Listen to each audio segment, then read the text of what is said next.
Good evening sir. Good evening. हम लोग DPP discuss कर रहे थे लास्ट टाइम।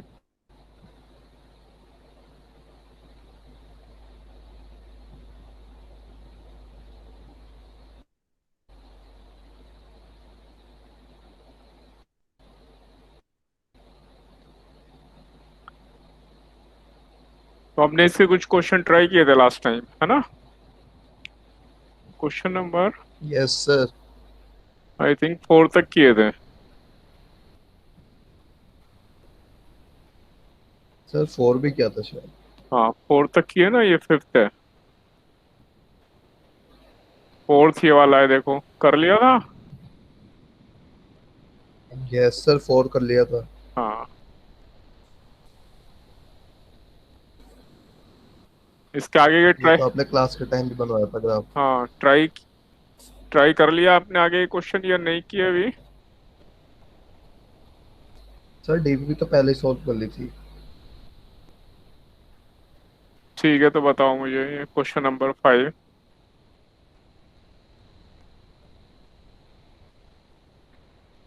कैसे करेंगे। स्टेप बताने खाली। पढ़ रहे हैं।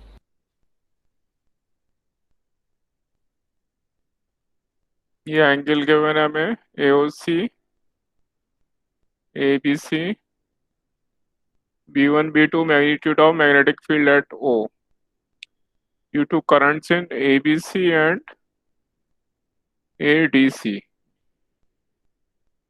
तो ये ऊपर वाले करंट और ये जो नीचे वाला करंट है, इनकी वजह से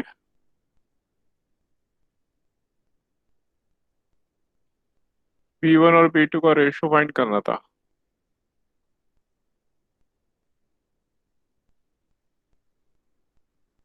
सर मैग्नेटिक फील्ड निकाल लेंगे एडीसी और एबीसी की वजह से ओ पे। एक मिनट। अच्छा, तो कैसे निकालें?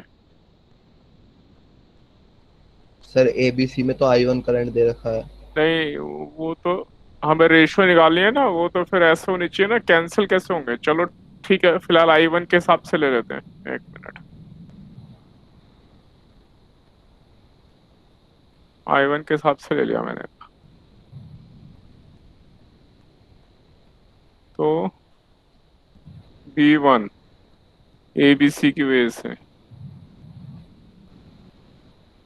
क्या लिख दूं, म्यू नॉट? अपॉन 4 पाई हाँ, आई आई या I1? I1 हाँ, अपॉन। अपॉन में आर रेडियस और इंटू 2 पाई एंगल लेंगे रेडियन में। इनटू कितना एंगल, 2 पाई n? तुम्हें यहाँ देख सर के बोलना है इसके हिसाब से क्या आएगा एंगल। 300 डिग्री को रेडियन में। कैसे करेंगे? Sir upon 180। नहीं तो नहीं होगा।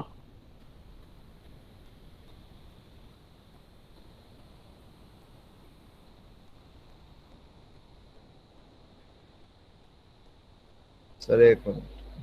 फिलहाल तो 5 मैं α1 लिख रहा हूँ। α1 equal to 5 pi by 3। 300 into π/180, ये करना है ना हमें।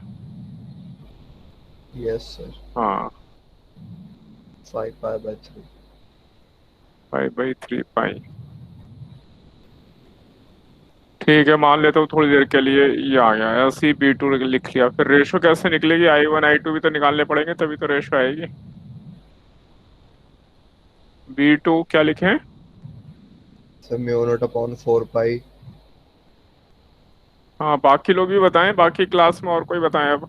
सर मिनट पर क्या लूं, I1 या I2? सर यहाँ पर मतलब आई ऊपर I1 डिस्ट्रीब्यूट करेंगे, नीचे I2 डिस्ट्रीब्यूट करेंगे, तो दोनों में पोटेंशियल डिफरेंस सेम होगा, दोनों पोर्शंस में। वो तो सही है, यहाँ पे क्या लिखूं? पहले ये वाला बताओ, फिर सर पोटेंशियल यहाँ पे डिफरेंस तो मिलेंगे। हाँ, I2 लिख दो। I2। अपॉन आर और एंगल 360 माइनस ये अल्फा 2, इसको मैंने अल्फा 2 ले लिया, इसको अल्फा 1 ले लिया, ठीक है। तो सर अब I1 R1 equals to I2 R2 हो जाएगा। ये पाई बाई, एक मिनट,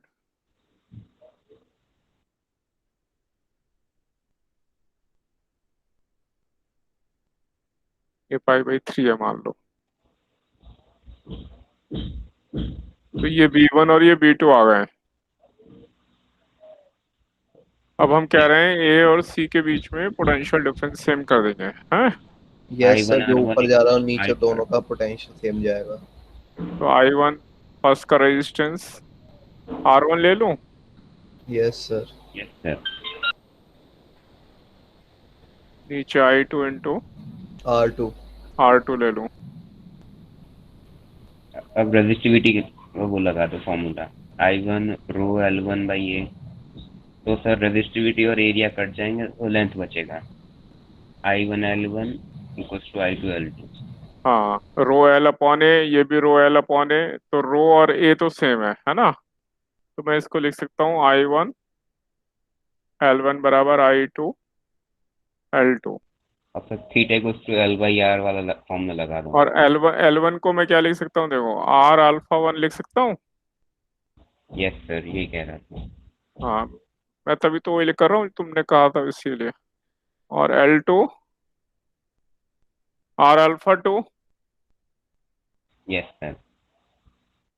I1 अल्फा 1 बराबर I2 अल्फा 2। कोई भी एंगल हो, या अल्फा 1 अल्फा 2, कोई भी हो, जनरल प्रूफ किया हमने। हमने अल्फा 1 की वैल्यू नहीं रखी ना अभी, नो सर। यानी हर केस में ऐसे ही होगा, ये दोनों कैंसिल हो जाएंगे। I1 अल्फा 1 बराबर I2 अल्फा 2, इसलिए B1 बाई B2 1। क्लास में क्लियर है सबको? सर वहां पे हमने R1 की जगह क्या वैल्यू रखी है? ये जो रेजिस्टेंस है, रेजिस्टेंस को ऐसा रखेंगे, रो एल अपॉन है। रो L1 अपॉन ए, और R2 की जगह रो L2 अपॉन ए। ए से गया, रो से रो रो। अपॉन ए कैंसिल हो गए, यानी रेजिस्टेंस को हम ले सकते हैं प्रोपोर्शनल टू लेंथ, है ना। अच्छा, फिर उसको आर्क बना लिया। Yes sir. हाँ, और लेंथ को हमने आर्क में कन्वर्ट कर लिया, कितना आसान हो गया। Yes sir. हाँ, तो ये तो बेकार हो गया क्वेश्चन, कुछ करना ही नहीं था। Yes sir. हाँ, ये सबका आगे आंसर क्लास में, बाकी कुछ लोग बोल नहीं रहे, एक दो स्टूडेंट बोल रहे हैं, ये बाकी सब एकदम मौन व्रत में है, क्या बात है। खाना नहीं खाया उन्होंने। हाँ, ये कुछ बाकी ये सब नहीं बोलते, ये और सब सर कहाँ खा है? के आए हैं, सर खा के आए हैं। ओके, तो कोई बोलना है अगले क्वेश्चन में, बोलना है कुछ, रिप्लाई करना है। Okay sir, okay sir. हाँ, सर वो हर क्लास में यस मैं कर सर। रहा था ना, हर क्लास में मैं कर रहा था, इसलिए मैं नहीं कर रहा था आज। मैं कहा इन्हें भी मौका दे दूं। हाँ सही है, अच्छा। ये तुम्हें नहीं कह रहा हूँ, उनको बोल रहा हूँ जो बिल्कुल ही नहीं बोल रहे क्लास में। कुछ लोग तो बिल्कुल मौन व्रत में है ना। सर अभी तो सबने ज्वाइन भी नहीं किया, आराम आराम से आएंगे, अभी तो 20 बच्चे होंगे। हाँ, ये देखो, ये आराम आराम से क्लास में आते हैं, 10 मिनट हो गए लेकिन अभी सब आए नहीं है।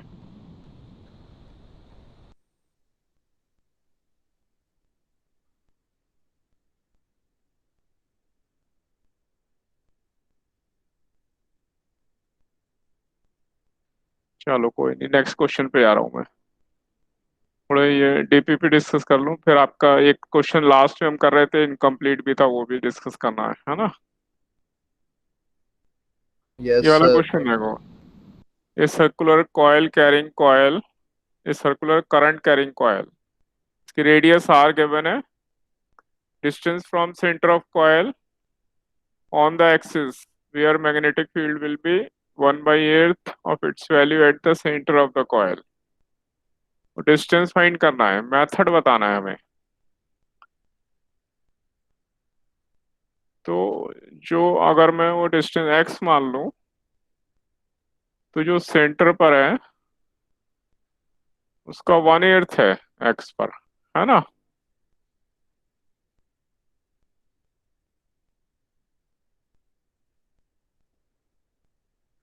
हो जाएगा ये? आप लोग बता रहे हैं मुझे, हिंट दे रहे हैं इसका?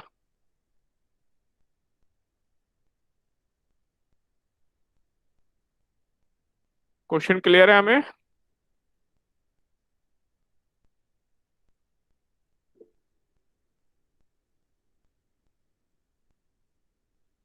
ये कॉयल है, इससे एक्स डिस्टेंस पर मैग्नेटिक फील्ड यहाँ पर पी पॉइंट पर, और ये है सेंटर सी। ये वाला मैग्नेटिक फील्ड सी के मैग्नेटिक फील्ड का 1/8 है।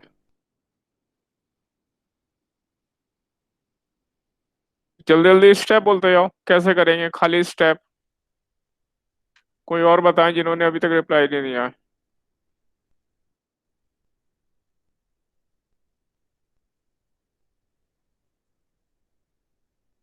सर नाम लेके पूछ लो।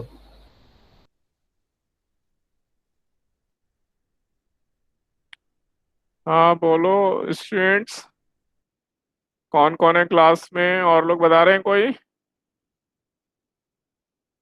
मयंक, मुकुल,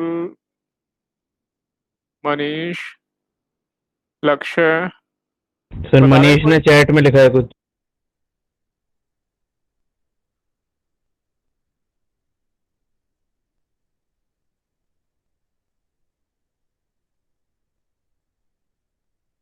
MVR, मनीष MVR का क्या करना है अब?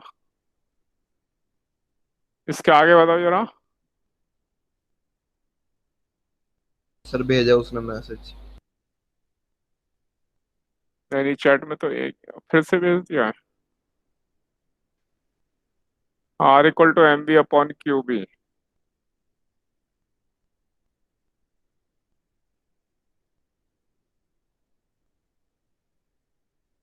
ये कह रहे हैं R = MV/QB।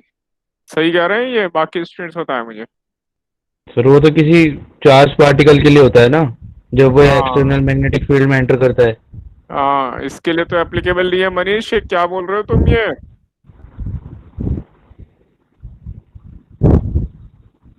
Charge particle moving in magnetic field तब लगाना है हमें। ऐसा नहीं करना है कि रेडियस देखते ही, सर्कल देखते ही रेडियस का कोई भी फॉर्मूला लगा दिया, ऐसा नहीं करेंगे।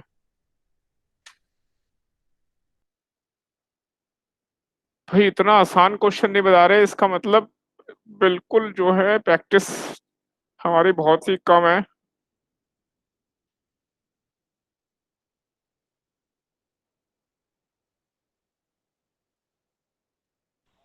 सर कौन बोले?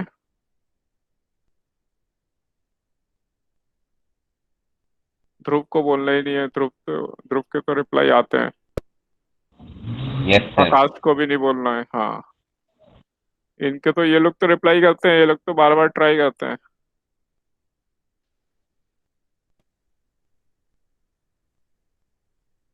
जो साइलेंट मोड में है उनमें से कोई नहीं बता रहे तो आप ही लोगों को बताना पड़ेगा, ये लोग नहीं बताएंगे।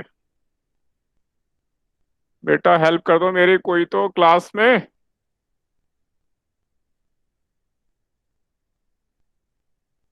टेरा स्टोन।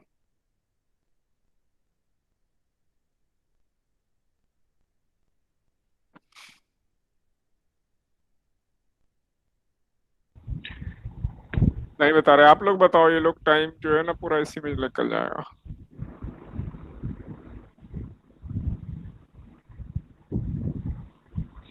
सर उसकी वजह से एक्स पॉइंट पे मैग्नेटिक फील्ड लिखेंगे। पहले सेंटर पे बता दो, सेंटर पे क्या लिखूं? सर μ0 Ni/2 पाई।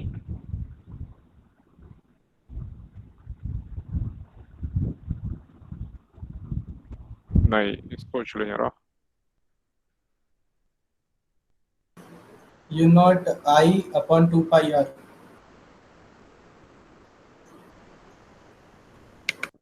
2R होगा, 2NR। μ0I/2R ये होना चाहिए। Yes sir, yes sir, yes sir. हाँ, 2 πr नहीं है ये। अब देखो फॉर्मूले ठीक से याद करो, नहीं तो फिर मिस्टेक होती रहेगी। ये सेंटर पर है। ये कैसे आया था? बेसिक फॉर्मूला भी था। μ0/4 पाई I/r इनटू एंगल 2 पाई और number of turns into n इससे आया, यहाँ पे 1 टर्न है, एक कॉइल गिवन है खाली, यस सर। N1 है, और 2 पाई से ये 2 पाई कैंसिल होकर 2 आ गया, 4 पाई कैंसिल होकर, म्यू आई अपॉन 2R ऊपर सेंटर वाले पर। में यही फॉर्मूला लगाया था। हाँ, और x डिस्टेंस पर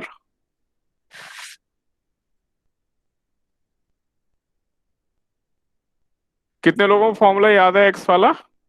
mu not I R square upon 2 मैंने म्यू नॉट आई आर मैंने स्क्वायर। मैंने ये पूछा कितने लोगों को याद है, ये नहीं कहा फॉर्मूला क्या है। जो क्वेश्चन पूछा है उतना ही बताना है हमें। कितने लोगों को याद है?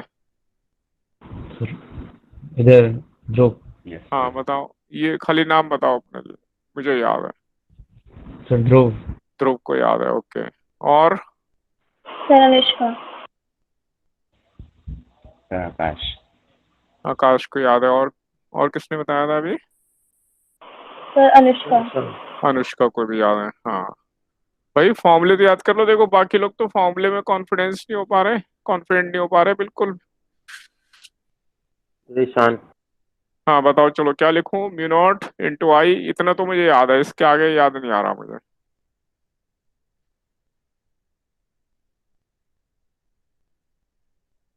एक्स डिस्टेंस पे क्या लिख दूं? बताएं सर। हाँ बताओ, बताना ही पड़ेगा, अब कोई बोल नहीं रहा। Sir R square into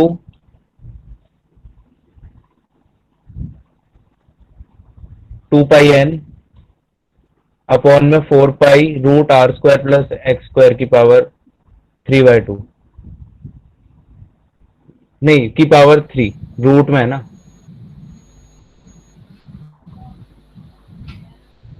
sir mu not upon 4 pi I R square R square plus X square की पावर 3/2। 3/2। ये फॉर्मूले में इसकी पावर 3/2 कर दूं? Yes sir. अब ठीक है ये? 3/2। Yes sir.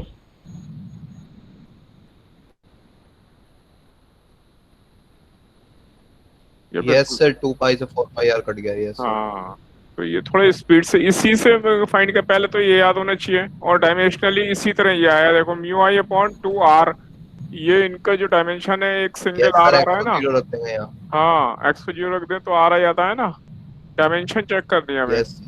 म्यू आई अपॉन 2R, इस ये डायमेंशन आ गई। अगर नंबर ऑफ टर्न्स होते तो उससे मल्टीप्लाई करते, वैसे भी वो दोनों तरफ कट जाते। तो अब यस ये sir, B C, correct formula. BC/8, इसका 1/8 इसके बराबर है, इससे एक्स के लिए सॉल्व कर लेंगे। ठीक है, यस सर। सॉल्व करो जल्दी से, चेक करो आंसर आ रहा है क्या। सर कर रहे हैं।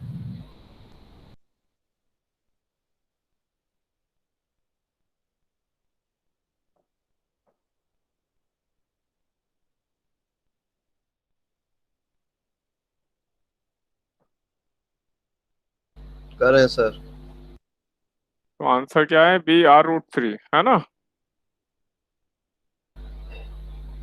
सर सबका सबका आ रहा है answer R√3। Wait sir. Yes sir, XR√3। हाँ ये आंसर है, कैसे भी आंसर मिला देना है हमें। मिला देंगे, नहीं ऐसा नहीं, कैलकुलेशन करके। सर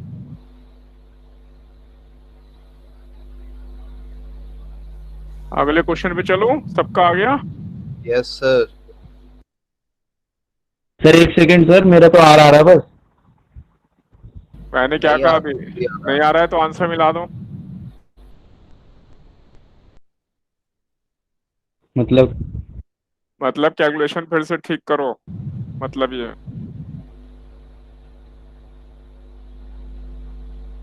सर R√3 वैसे भी आ रहा है, और यहाँ पे X की जगह R√3 रख रहे हैं तो भी हो रहा है सर। हाँ, उससे भी चेक कर सकते हैं, यहाँ पे R√3 रख के भी चेक कर सकते हैं।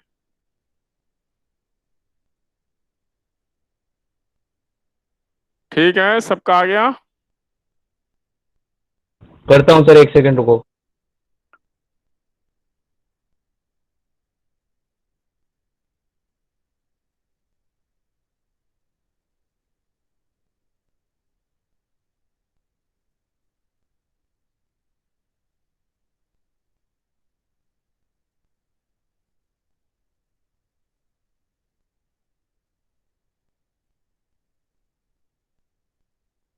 R√3 आ गया सर।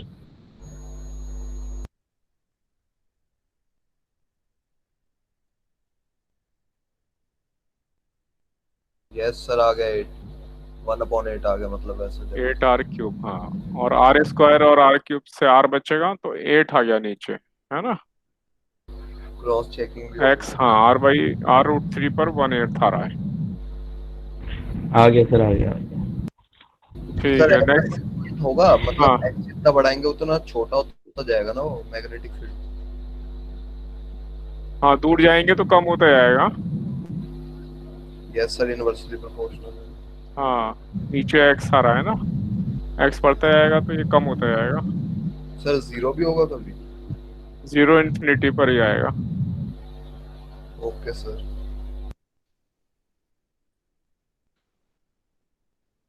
भाई हो गया सबका, अगले क्वेश्चन पे चलूं मैं। Yes sir. Sure sir. Question number 7, थोड़ी स्पीड बढ़ाओ और बताओ मुझे 7th क्वेश्चन।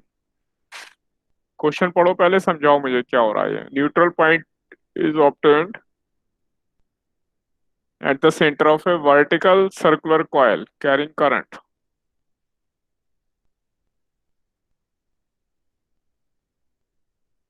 सर ये Angle वाला between sir. plane of the coil and magnetic meridian is. Sir ये वाला नहीं बना था।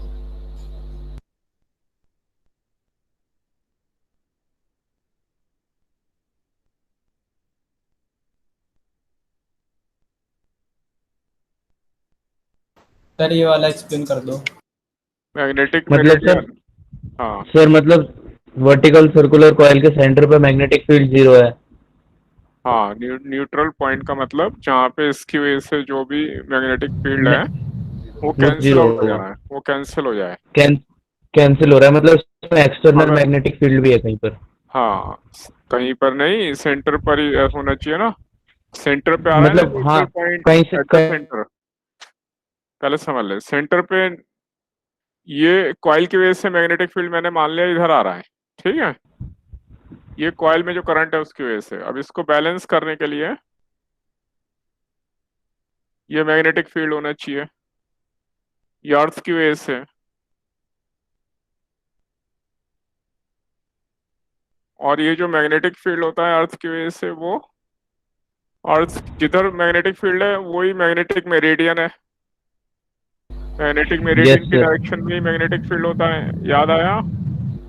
सर मेरिडियन क्या था? ये हमने नीडल प्लेस की, तो जिधर नीडल की डायरेक्शन होती है मैग्नेटिक नीडल की, उधर मैग्नेटिक नॉर्थ, मैग्नेटिक साउथ।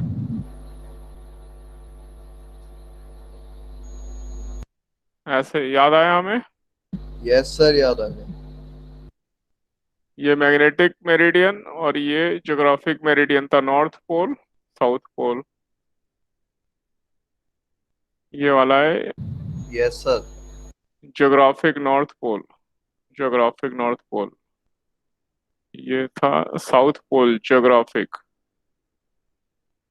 और अगर मैग्नेट को हम हैंग कर दें, सस्पेंड कर दें एक थ्रेड से, तो जिस डायरेक्शन में मैग्नेट रुकती है वो डायरेक्शन मैग्नेटिक मेरिडियन है। तो ये मैग्नेटिक फील्ड हुआ। और यहाँ पे न्यूट्रल पॉइंट का मतलब है ये जो मैग्नेटिक फील्ड है अर्थ की वजह से, वो और ये दोनों इक्वल एंड अपोजिट हैं, तो ये डायरेक्शन हो गई मैग्नेटिक मेरिडियन की। प्लेन ऑफ कॉयल, ये प्लेन ऑफ कॉयल है, वर्टिकल प्लेन।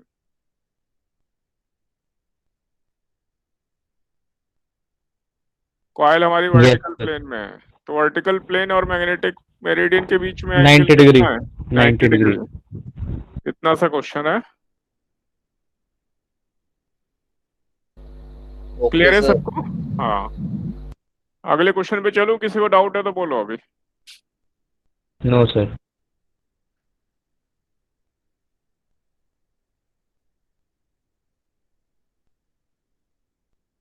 अच्छा, इस वीक आपका टेस्ट भी है क्या? Yes sir 7 yes sir. Monday. हाँ, तो टेस्ट में आप लोगों को क्या दे दिया जाए बताओ। सर सर कुछ भी दे दो। इलेक्ट्रिक ऑफ करंट,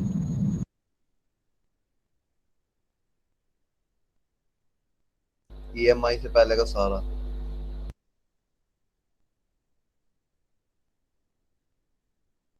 ईएमआई से पहले यानी electro current and magnetic effect तीनों मिलाकर। इलेक्ट्रो करंट और बाद करंट और इलेक्ट्रो का तो अभी आप लोगों ने टेस्ट ही दिया है ना, फेज टेस्ट। यस हाँ सर। सर, मिलाकर दे दो, मजा आ जाएगा। सर करंट डाल दो, वो इजी लगता है। इजी से क्या है sir? Electrostatics, current, electricity and magnetic field and EMI, चारों चैप्टर मेरे यूटी में आ रहे हैं सर, चारों दे दो। अब पहले इधर की चैप्टर रखो, मैग्नेटिक फील्ड और ईएमआई ये दोनों रखो, ठीक है। Yes sir.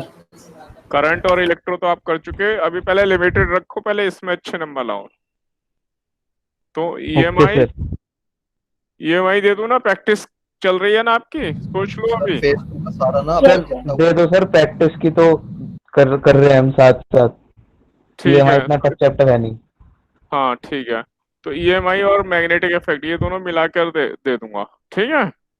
Sir okay phase sir. 2 का सारा जितना हुआ अब तक, मतलब हम्म, जितना हुआ बोलो। है फेज 2 का अब तक। हाँ जितना हुआ, ईएमआई तो खत्म हो गया ना, अब तो एसी चल रहा है ना ईएमआई से अगला। Yes sir, yes sir. तो एसी छोड़कर ईएमआई और मैग्नेटिक इफेक्ट ये दोनों रख दे रहा हूँ, ठीक है। Okay sir, no okay problem. Sir.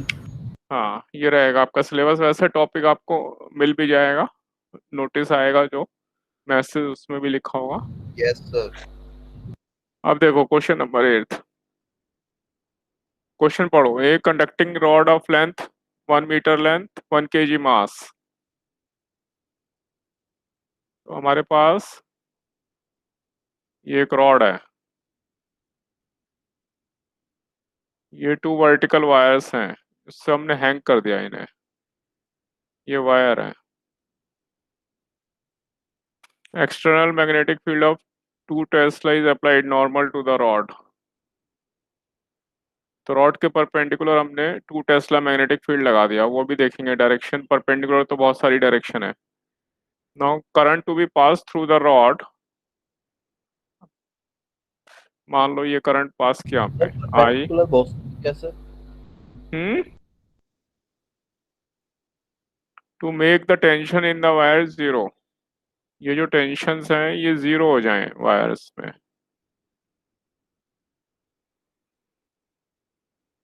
हम ऐसा करंट पास करना है। हाँ आप बताओ कैसे करें, पहले मेथड बताओ। ये हमारी कंडक्टिंग रॉड है, इसका नाम मैं पी क्यू रख दे रहा हूँ, पी क्यू, ये रॉड है।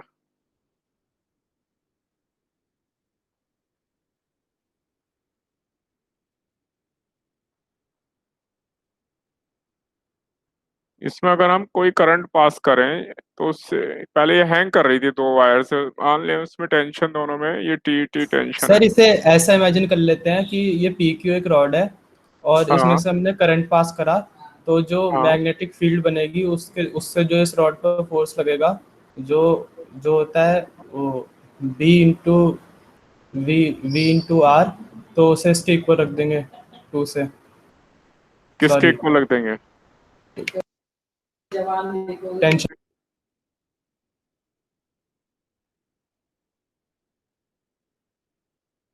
हाँ किसके इक्वल बता रहे थे हम?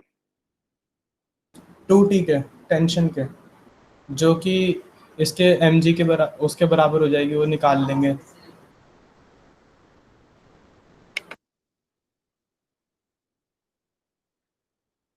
एक बात बताओ जरा, टेंशन जीरो करनी है हमें, इसका वेट नीचे लग रहा होगा। Yes sir. तो अब इसमें टेंशन ना हो तो इसका मतलब जो फोर्स है वो इसको बैलेंस कर ले, यही तो मतलब हुआ।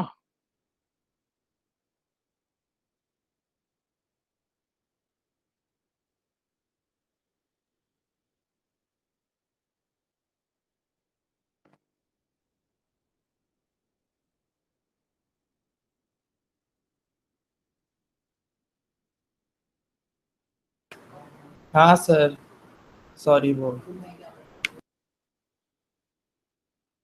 सॉरी हम सही कह रहे थे हम, पर हमें टेंशन निकालनी थोड़ी है, वो तो 2T बराबर mg होता, तो टेंशन तो mg/2 आ गई, पर हमें टेंशन तो 0 करनी है, निकालनी नहीं है। तो फोर्स बराबर क्या होना चाहिए? सर टेंशन 0 करनी है तो इक्वल रख देंगे ना, इक्वेट कर देंगे।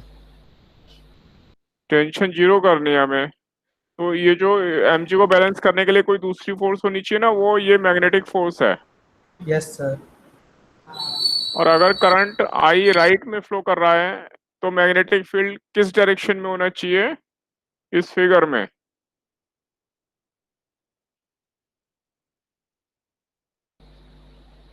सर ऊपर। Into the paper. कौन कह रहे हैं ये इनटू द? किसने बताया? Sir Sujal. Sorry, Sujal outside आएगी। इनसाइड है, आउटसाइड है या ऊपर है? आउटसाइड। आउटसाइड। ये मैं यहाँ ऑप्शन लिख रहा हूँ, एक मिनट। इनसाइड या आउटसाइड, ऊपर और ये नीचे, 4 ऑप्शन है, 1 2 3 4।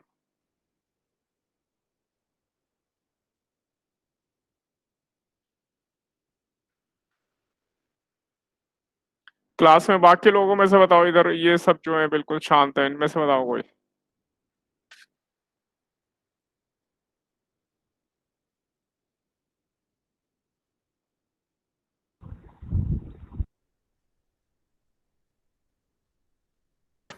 बताना है सर किसी राइट को? हैंड थंब रूल से तो आउटसाइड ही आ रही है। सर आउटसाइड नहीं सर, इनसाइड आएगी, इनसाइड आएगी, 100% इनसाइड आएगी।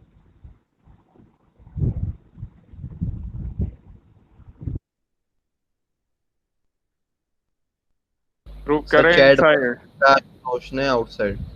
हैं? सर L क्रॉस B की डायरेक्शन में होता है ना फोर्स, हाँ तो सर जब I की तरफ हमने अपना हैंड को रखा और हाँ उसको एक इमेज हमें फोर्स की तरफ ले जाना है, तो मैंने बेसिकली थंब को सर फोर्स की डायरेक्शन में रखा, तो मेरा इनसाइड आ रहा है करंट की डायरेक्शन, मैग्नेटिक फील्ड की डायरेक्शन। Magnetic field. हाँ, फर्स्ट वाला ध्रुव सही कह रहे हैं, मैं मान लूं सही है। सर हाँ, सर लेकिन फिंगर कर्ल करने के बाद तो सर फिंगर कर्ल करके तो बाहर की तरफ आ रही है वो, थंब को करंट की डायरेक्शन में लेके राइट हैंड थंब रूल से। कौन अरे कौन वो बता रहे तब हैं? होता जब I क्रॉस F होता, तब सुजल तब करते फिंगर कर्ल। सुजल बता रहे हैं, ये कौन बता रहा है बाहर की तरफ? Yes sir. सुजल, सुजल जो फोर्स है, सर एक बार ड्रॉ करके बताना डायरेक्शंस इनकी कैसे। L क्रॉस B हमें ऐसे करना है ना? यस और L वो है जिधर करंट है, तो L की डायरेक्शन तो ये हो गई। मान ले ये जो वायर, ये जो रॉड है PQ से मैं ऊपर से देख रहा हूँ, इसके ऊपर से, ठीक है? तो मुझे ये करंट यहाँ ऐसे दिखाई दे रहा है। अब थोड़ी देर के लिए ये वाली डायरेक्शन इनसाइड है, ऊपर से देख रहा हूँ मैं, मैग्नेटिक फील्ड मान लो अंदर की तरफ है, ठीक है? तो L और B को मिलाने वाला प्लेन हॉरिजॉन्टल प्लेन हो गया।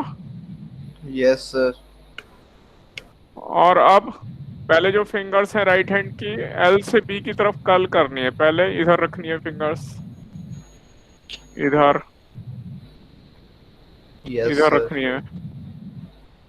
और फिर इसको यहाँ से फिंगर्स को B की तरफ टर्न करना है, तो थंब ऊपर आ रहा है नीचे आ रहा है?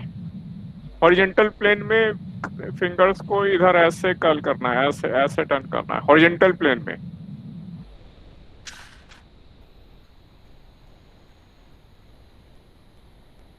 सर ऊपर। ऐसे कर्ल किया हमने फिंगर्स।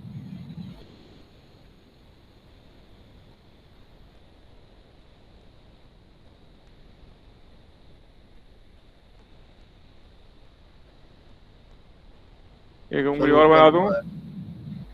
नहीं तो कहोगे यार हाथ में 4 ही उंगली बना दी। ये हमने फिंगर्स को कर्ल किया, आई से भी हॉरिजॉन्टल प्लेन में, थंब ऊपर आया नीचे आया, सर ऊपर। तो फोर्स ऊपर लगनी चाहिए तभी तो वेट को बैलेंस करेगी। Yes sir. Yes sir. तो मैग्नेटिक फील्ड अंदर आना चाहिए इसमें, normal to the plane inside. अच्छा सर, मैंने एल क्रॉस एफ कर दिया। अच्छा ओके सर। वही कह रहा था मैं जब से कि okay L okay cross F कर रहे हो तुम। एल क्रॉस बी, तो अब क्लियर है, अब समझ में आ रहा है ये। यस यस सर, एकदम सर। क्लियर। मैंने पहले इनसाइड ही बोला था सर, फिर वो बाद में कंफ्यूज हो गया। हाँ, कंफ्यूज नहीं होना, इसीलिए तो थोड़ा मैं इसमें डिस्कस करके आगे बढ़ रहा हूँ, नहीं तो जल्दी जल्दी आंसर बता दो, जल्दी जल्दी आंसर बता देते हैं, उससे कोई फायदा नहीं होगा, है ना। Yes sir. अब मैग्नेटिक फील्ड है, और वो मैग्नेटिक फील्ड यहाँ पे दिया भी है applied, normal to the rod लिखा है, लेकिन नॉर्मल टू द रॉड तो इसमें इनफाइनाइट डायरेक्शन है, और नॉर्मल टू द रॉड है ना, ये समझ में आ रहा है हमें। ये रॉड है और इसके परपेंडिकुलर तो इनफाइनाइट डायरेक्शन है, ये देखो, ये जो ये सर्कल बना दिया मैंने, इस सर्कल में जो भी डायरेक्शन लूं सब नॉर्मल टू द रॉड आ जाएगी, उस रेडियस को घुमा दो वर्टिकल सर्कल में, समझ गए। यस सर, यही पूछ रहा था, समझ गया। हाँ, तो उस नॉर्मल में से कौन सी वाली आई हमारी, जो normal to the plane inside है, वो वाले मैग्नेटिक फील्ड हुआ। तो इसलिए force B I L sine theta, sine theta कितना हो गया, साइन 90 90, परपेंडिकुलर। एल इधर है और बी इसके परपेंडिकुलर है, वो तो अगर हम गलत भी सोचे तब भी सही आएगा, क्यों, normal to the rod question में भी दे दिया उन्होंने, है ना, हमारा तुक्का सही फिट हो जाता। तो अगर हम इतना नहीं सोचते तो भी हमारा आंसर तो तब भी आ जाता, लेकिन सोचने से हमें प्रॉपर डायरेक्शन मिल गई, ये मैग्नेटिक फील्ड किस डायरेक्शन में होना चाहिए। यस सर, कॉन्सेप्ट क्लियर हो गया। तो B I L equal to M G, उससे करंट आ जाएगा। जल्दी जल्दी निकाल लो एक बार, या फिर निकाल लेना, अगले क्वेश्चन में चलता हूँ, है ना। सर निकाल लिया था, वो तो टीपीएम के टाइम आ रहा था 5। हाँ, आ रहा है 5, सही है।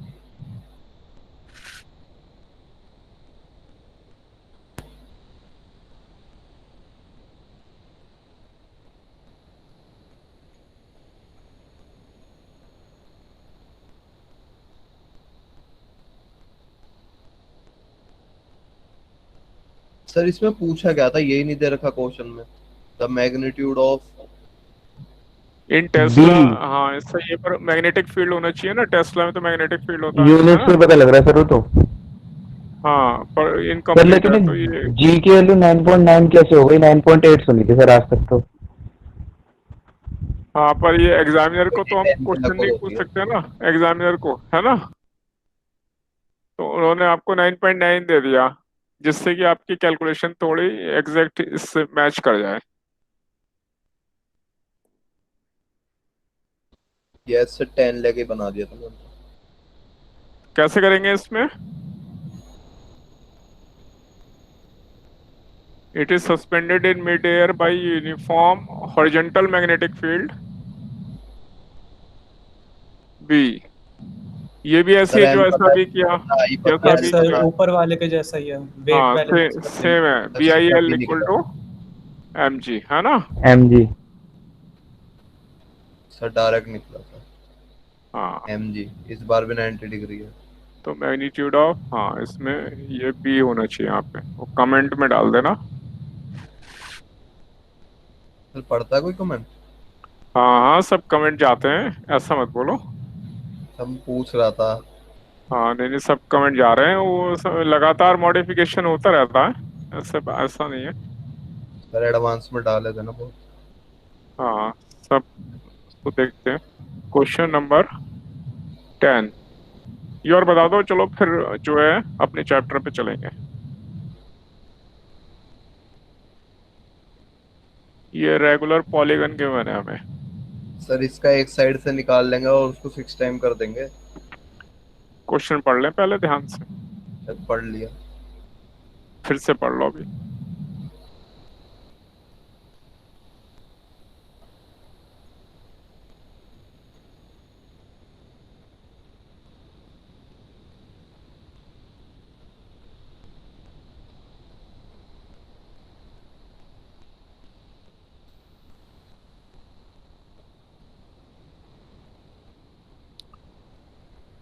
पढ़ लिया आप लोग? बता रहे हो मुझे एक एक की वजह से। इसको मैं पी क्यू ले लेता हूँ। पी क्यू की वजह से मैग्नेटिक फील्ड आप लोग बताने वाले हो मुझे।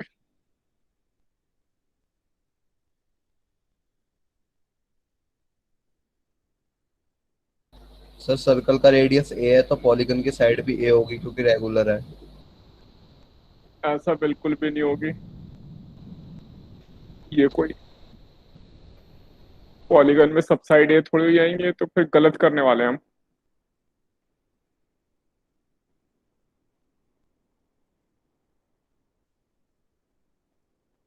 सर साइड की जरूरत क्यों है हमें? सर सेंटर से डिस्टेंस तो आर ही होगा, सर आर मतलब ए ए ही होगा, वही। साइड की तो जरूरत ही नहीं है। साइड की जरूरत नहीं है, चलो मान लेता हूँ, लेकिन ये जो सेंटर से डिस्टेंस भी ए होगा, यही तो कह रहे हैं। Yes sir. Yes sir. लिख देता हूँ मैं, तो तुम लोग बोल रहे हो। गलत होगा तो तुम लोग रेस्पॉन्सिबल हो। तुम लोगों ने बताया, मैं तो लिख दे रहा हूँ, ठीक है। Okay sir.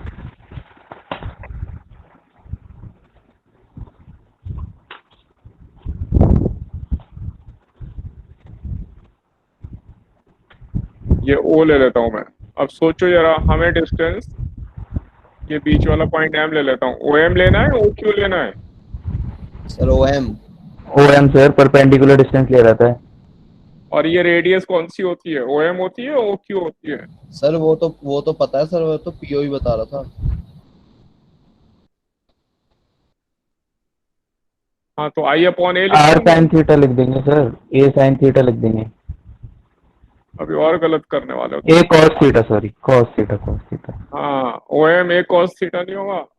यस भाई सर मेरी कॉस थीटा। क्लास में बहुत ही कम हेल्प आ रही है, बाकी लोग तो बता नहीं रहे कुछ। I upon a cos theta, I by R, है ना? और अंदर क्या लिख दूं? Two sine theta. Sine theta. Two times of sine theta.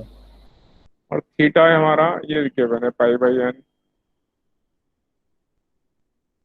और इनटू, ये तो एक साइड की वजह से आ गया। कितनी साइड है? एन साइड एन से मल्टीप्लाई कर देंगे, थीटा की वैल्यू रख देंगे टेन की एन। टर्म्स में। हाँ, तो अब देखो इसमें से मैच कर रहा है कोई? Yes sir. कौन सा? Option B. टू से फोर हाँ। कटेगा, टू पाई बचेगा नीचे। हाँ, तो अब बी वाला ऑप्शन आ गया।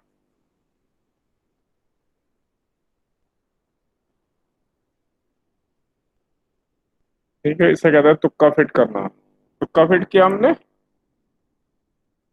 नो सर, वो ए तो मैं रेडियस ही बता रहा था, मतलब उसका कि रेडियस होगा ए। बाद में थीटा से उतरेंगे। हाँ, सर वैसे अगर पीओ की वैल्यू ए है तो पीक्यू की भी तो ए ही होगी। पी क्यू की भी ए होगी। अच्छा, ये ए है तो ये ए साइन थीटा, और ये भी a sine theta, two a sine theta नहीं हो जाएगी? सर लेकिन रेगुलर। अच्छा ओके सर ओके। आया समझ में? सर रेगुलर है ना, लेकिन 60 डिग्री का कब बनाएगा सेंटर पे तो एंगल। वो तो हेक्सागन बनाता है। पीएम ए साइन थीटा लिखूं, ए बाई टू लिखूं? अब तो मैं बिल्कुल कंफ्यूज हूँ। सर क्या मैं समझ सर? गया। पीएम को ए साइन थीटा लिखूं, ए बाई टू लिखूं? सर ए साइन सर थीटा। ए साइन थीटा और पीक्यू को टू ए साइन थीटा। हाँ, तो पी क्यू ए थोड़ी होगा। अच्छा सर समझ गया मैं। वो भाई जो हम सोच रहे हैं ना, वो सिर्फ हेक्सागन में, रेगुलर हेक्सागन के लिए है वो। ओके सर समझ गया समझ गया सर, ये डायग्राम हेक्सागन की तरह बना रखा ना इसलिए कंफ्यूज। Okay sir. इसमें 7 बन रहे हैं वैसे। सर समझ गया मैं। और वैसे ही यहाँ पे हमें इस डायग्राम पे रेगुलर पॉलीगन से आना है भाई। हाँ, समझ तो गए, पर एग्जाम में इसी तरह तो मिस्टेक हो रही है। हमें आता तो है, पर हम जल्दी में मिस्टेक कर देते हैं। हमें सब आ रहा है। ठीक है, बी यस ऑप्शन सर। हो गया।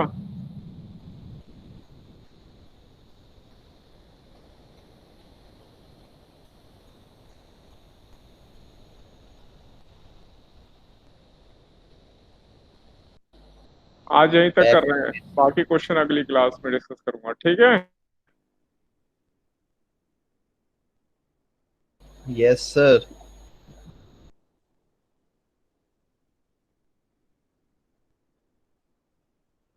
Yes sir.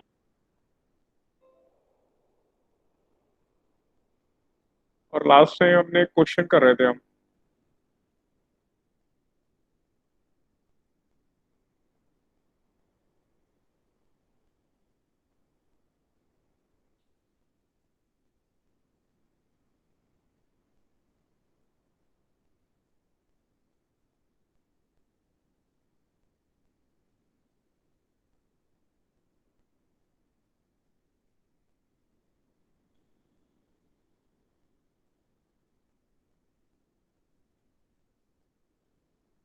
कैसे ऊपर होगा ये?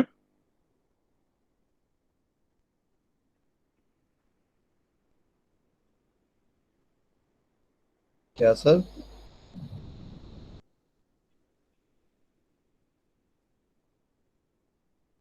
ऊपर कैसे आएगा ये?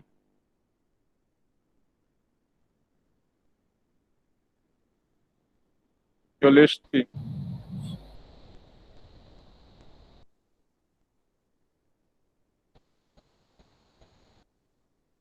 हाँ, ठीक। आ गया सर।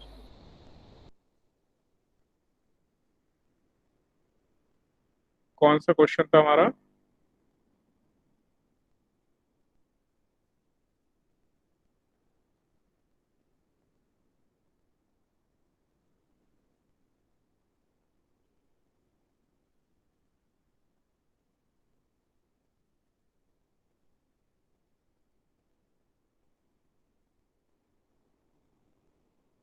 सर नीचे। ये वाला क्वेश्चन था। इसका ग्राफ बनाना था, हमें बना दिया था हमने।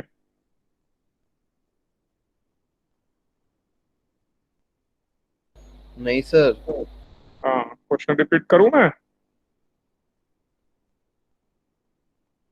ये हमारा यस सर। सेमी सर्कुलर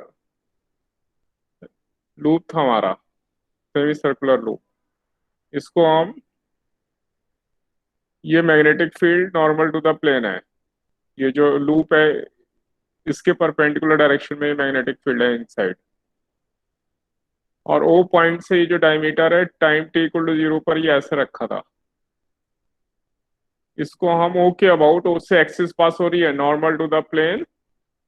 इस प्लेन के नॉर्मल ओ से एक्सिस पास हो रही है, उसके अबाउट ये सेमी सर्कुलर कॉयल है। इसको हम रोटेट कर रहे हैं ओमेगा एंगुलर वेलोसिटी से क्लॉकवाइज। तो इसके अंदर जो करंट इंड्यूस होगा, करंट वर्सेस ओमेगा टी, इसके बीच में हमें दो रोटेशन के लिए ग्राफ बनाना है ना? ये क्वेश्चन था।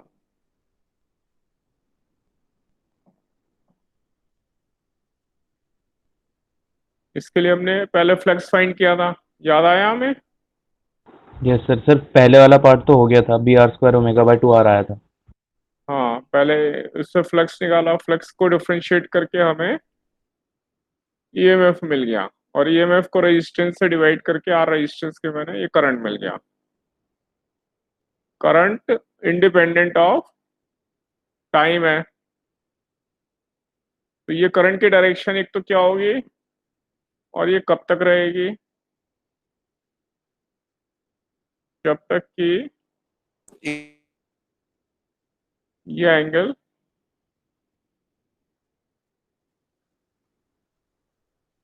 हमारा पाई ना हो जाए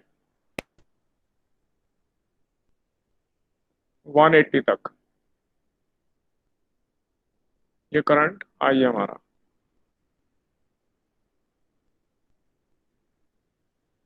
जीरो से लेकर पाई तक ये एंगल थीटा इंक्रीज होता जाएगा, तो इसके अक्रॉस फ्लक्स बढ़ता जाएगा। इसलिए जब तक फ्लक्स बढ़ रहा है तब तक करंट की डायरेक्शन एक कांस्टेंट डायरेक्शन रहेगी। कब तक? जब तक कि ये पूरा 180 डिग्री कंप्लीट नहीं कर लेता। यहाँ बना रहा हूँ इधर। जब तक कि हमारा लूप ऐसा ना आ जाए, ऐसा, तब तक तो ये। और जब ये इससे बाहर निकलने लगेगा इधर, जैसे ये बनाया है, अब ये डिक्रीज होने लगा यहाँ पे, करंट की डायरेक्शन अब चेंज हो जाएगी, एरिया डिक्रीज हो रहा है यानी फ्लक्स डिक्रीज हो रहा है यहाँ पे, फ्लक्स डिक्रीज हो रहा है।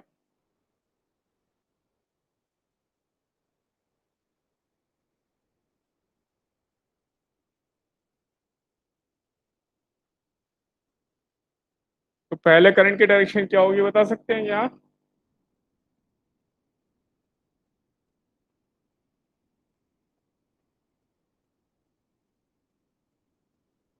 जीरो से लेके पाई तक के बीच में करंट की डायरेक्शन इस लूप के अंदर, ये जो वायर लूप है एक इसमें सेकंड क्या सर, एक सेकंड, एक सेकंड। हाँ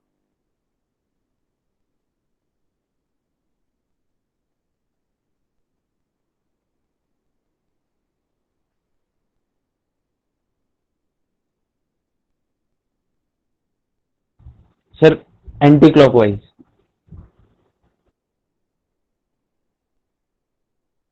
मुझे तो सही लग रही है, बाकी लोग क्या बोल रहे हैं? ठीक है, क्लॉकवाइज एंटी क्लॉकवाइज?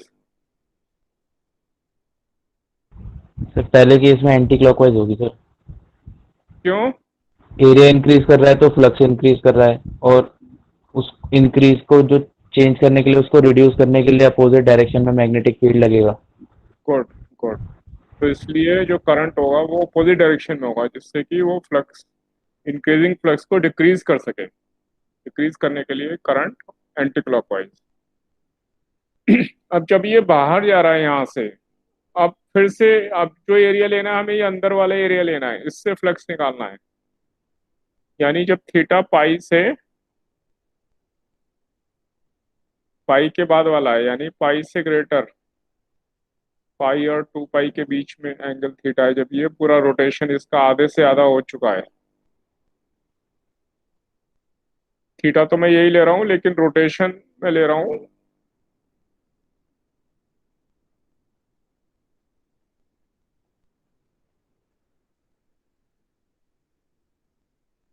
यानी ओमेगा टी।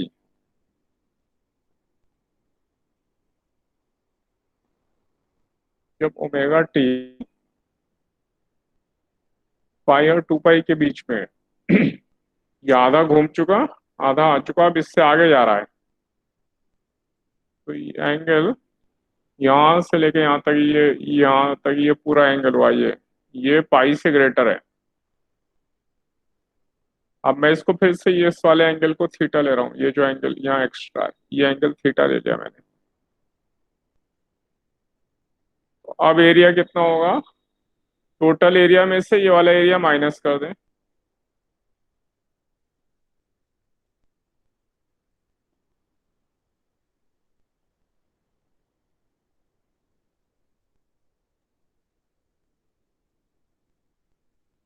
सर एरिया क्यों कर रहे हैं हम ऐसा? अब हम ये वाला एरिया निकालेंगे ना, ये वाला एरिया, ये बाहर जाता जा रहा है, ये एंगल अगर थीटा ले लेता हूं मैं, तो ये तो बाहर जाता जाएगा, ये कम होता जा रहा है ना, तो ये कितना ओके कम सर। होगा? टोटल में से ये वाला माइनस कर दें।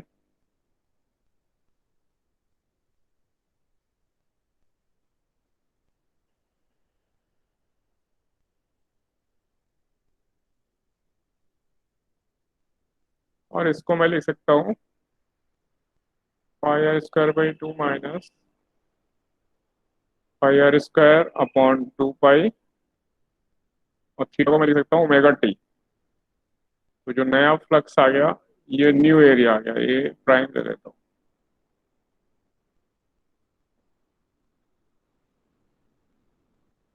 तो मैं थोड़ा ऊपर कर दे रहा हूँ अभी।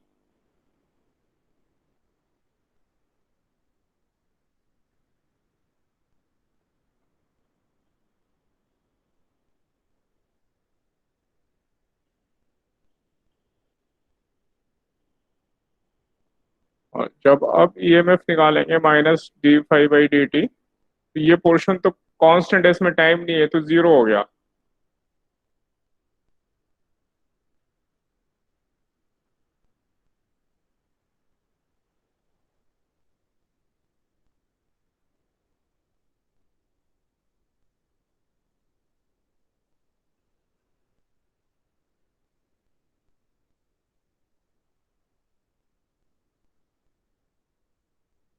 पाई से ये पाई तो कट गया, ये काट देता हूँ। R square omega by 2 into B.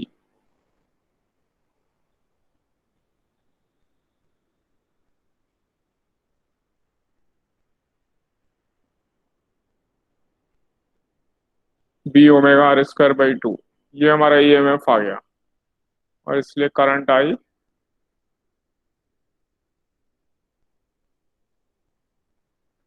इसको रेजिस्टेंस से डिवाइड कर दिया, ये करंट आ गया, जो कि सेम ही आ रहा है जो हमारा यहाँ पे करंट आया था, B omega R square upon 2 are.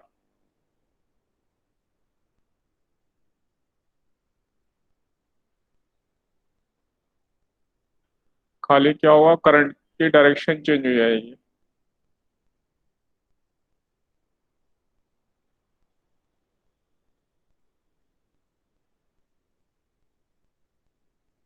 ये 2 पाई तक करंट की डायरेक्शन अब ऑपोजिट हो जाएगी क्लॉकवाइज, फिर 3 पाई तक, फिर एंटी क्लॉकवाइज, और 4 पाई तक क्लॉकवाइज। 4 पाई फिर क्लॉकवाइज। तो हमारा ऐसा ग्राफ आ जाएगा। देखो आप लोग, समझ में आया आप लोगों को ये? कहीं कोई डाउट है तो फिर डिस्कस करता हूँ। क्योंकि अब एरिया डिक्रीज हो रहा है तो इसलिए करंट की डायरेक्शन अब क्लॉकवाइज हो गई, जिससे कि वो फ्लक्स को सपोर्ट करेगा करंट। क्लियर है सर? हम्म, क्लियर है सर? क्लियर है? हाँ।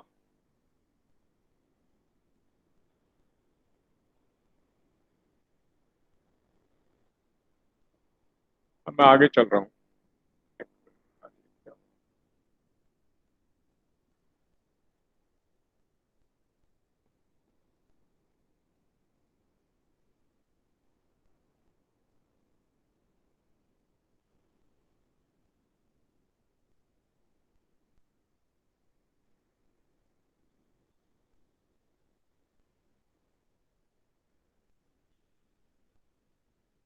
अब एसी पर आ जाए। एसी पे हमने डिस्कस किया था I R M S, V R M S. I R M S I वाला नॉट था बाई हमारा 2 √2। I not by root.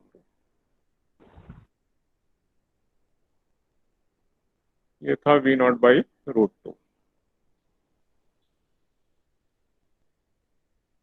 और रूट मीन स्क्वायर हमने क्या किया था पहले, आई स्क्वायर डी टी का integration I as a function था। स्क्वायर, फिर हाँ आई फंक्शन ऑफ टाइम है, इसको टी से डिवाइड किया आपने, ये जनरल फॉर्मूला लिख रहा हूं मैं, और फिर इसकी पावर 1/2। और आई थी हमारी, अगर आई नॉट साइन ओमेगा टी ये रख दें तो हमें ये मिल जाता है। ठीक है,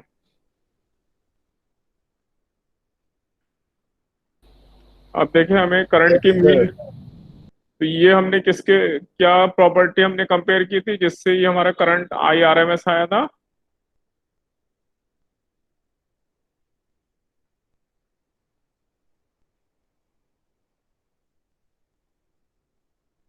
heat energy through the resistance इस कांस्टेंट करंट की वजह से जो हीट एनर्जी है रेजिस्टेंस के क्रॉस, और एक्चुअल करंट की वजह से जो हीट एनर्जी है, वो दोनों सेम थी सेम टाइम में।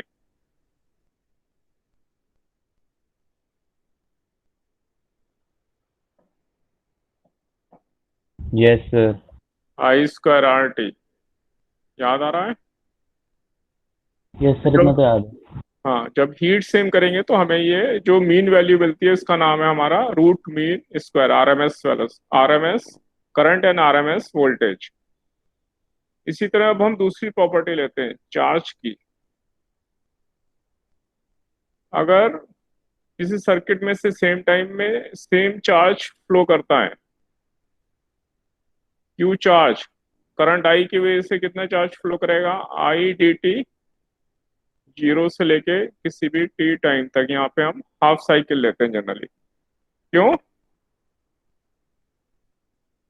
ये हमारा आई है। सर क्योंकि डायरेक्शन चेंज हो जाएगी ना हाफ के बाद। डायरेक्शन चेंज तो ठीक है, अगर हम टी ले लें ना तो इनका ये आई डी टी एरिया आ रहा है, वो ये कैंसिल कैंसिल हो जाएगा। जीरो हो जाएगा, हाँ जीरो आ जाएगा। इसलिए हम हाफ साइकिल तक ही लेते हैं ये निकालने के लिए। तो क्यू चार्ज हमने एक तो एक्चुअल निकाल लिया आई डी टी करके, इसका इंटीग्रेशन, और इस क्यू चार्ज को हम आई की मीन वैल्यू हमने एज्यूम कर ली, जो कांस्टेंट वैल्यू है जीरो से लेके t/2 तक, ये जो t/2 है यहाँ तक कांस्टेंट वैल्यू, ये कांस्टेंट वैल्यू, इसी का नाम आई मीन है। तो I mean into time t/2, ये क्यू और ये क्यू दोनों इक्वल कर दिए। अगर मैं इसको Q1 लिख रहा हूँ, इसको Q2 लिख रहा हूँ, Q1 बराबर Q2, इससे हमें मीन वैल्यू मिलती है, और वो मीन वैल्यू होती है हमारी 2/पाई इंटू आई नॉट, और वोल्टेज की मीन वैल्यू होती है, ये सब आप डेरिवेशन अपनी बुक में, बेसिक बुक में देख लेंगे, या स्टडी मटेरियल मिला उसमें भी सब डेरिवेशन गिवन है, ठीक है। 2/पाई आई नॉट और 2/पाई वी नॉट, ये तो मीन वैल्यू जब लिखा जाए तो हमें चार्ज, हमने प्रॉपर्टी यूज की है चार्ज की प्रॉपर्टी, चार्ज से हमने मीन वैल्यू निकाली है। और जब हमने आरएमएस वैल्यू लेते हैं तो हमने हीट से ये मीन वैल्यू निकाली है। पहले ये नोट करते हैं, फिर आगे चलते हैं। यहाँ तक देखो कोई डिफिकल्टी? सर इक्वल तो अभी तक रखा ही नहीं हमने। ये Q1 बराबर Q2, उसका मैंने रिजल्ट रख दिया ना आपको यहाँ पे, ओके सर। ये बराबर रखने से ही आएगा।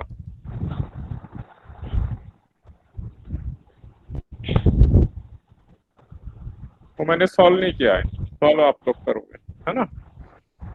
Okay sir.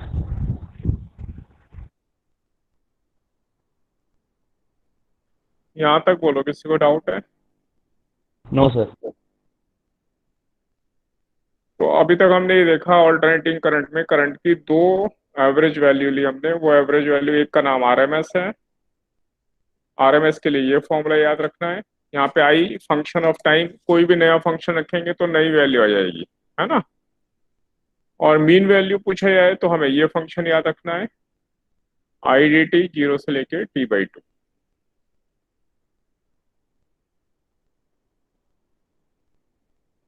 अब देखिए, अगर हमारे पास तीन तरह के एलिमेंट होते हैं जो हमने पढ़े अभी तक, कौन कौन से? Resistance, capacitor and inductance.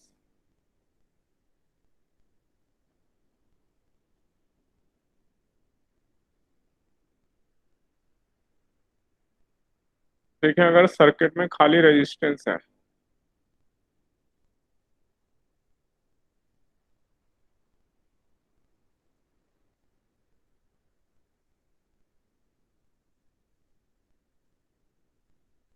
उसमें करंट और वोल्टेज कैसे चेंज होते हैं हम ये देख रहे हैं, और इसी में हम एक फेजर डायग्राम भी स्टडी करने वाले हैं। फेजर डायग्राम,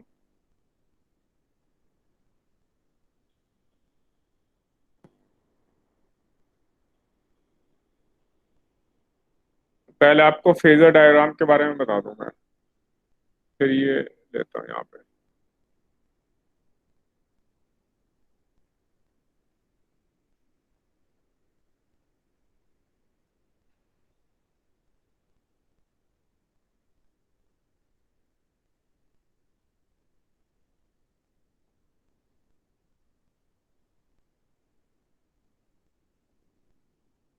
इसमें हम अगर करंट देखें तो करंट की पीक वैल्यू अगर आई नॉट है, तो आई नॉट को रेडियस लेते हुए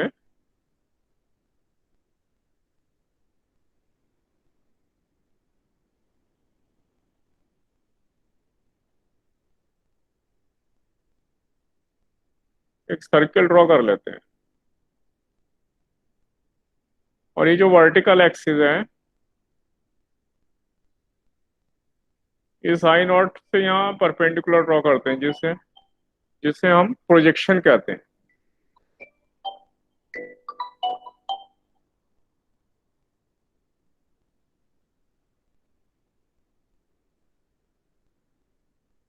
यहाँ पे इसका जो प्रोजेक्शन है ये हमारा वर्टिकल एक्सिस पे ये हमें एक्चुअल करंट देता है, जिससे हम फेजर डायग्राम कहते हैं। इसको हम ऐसे एंटी क्लॉकवाइज घुमाते हैं। ओमेगा इसकी एंगुलर वेलोसिटी कहलाती है। तो आई इक्वल टू, अगर ऐसा हो, आई नॉट साइन ओमेगा टी, तो ये जो एक्स एक्सिस है इससे ये एंगल यहाँ पे किसी भी टी टाइम पर, जिस टी टाइम पे निकालना ओमेगा टी एंगल हो गया, उतने एंगल पर हम इस आई नॉट को ऐसे एंटी क्लॉकवाइज घुमा देंगे, एंटी क्लॉकवाइज डायरेक्शन में। और इस आई नॉट का जो प्रोजेक्शन होगा वो हमें वाई एक्सिस पे करंट देगा। इसको हम फेजर डायग्राम कहते हैं। ये समझ में आया आपको? इसी तरह हम करंट की जगह अगर वोल्टेज घुमा दें तो वोल्टेज का जो, एक मिनट होल्ड करना।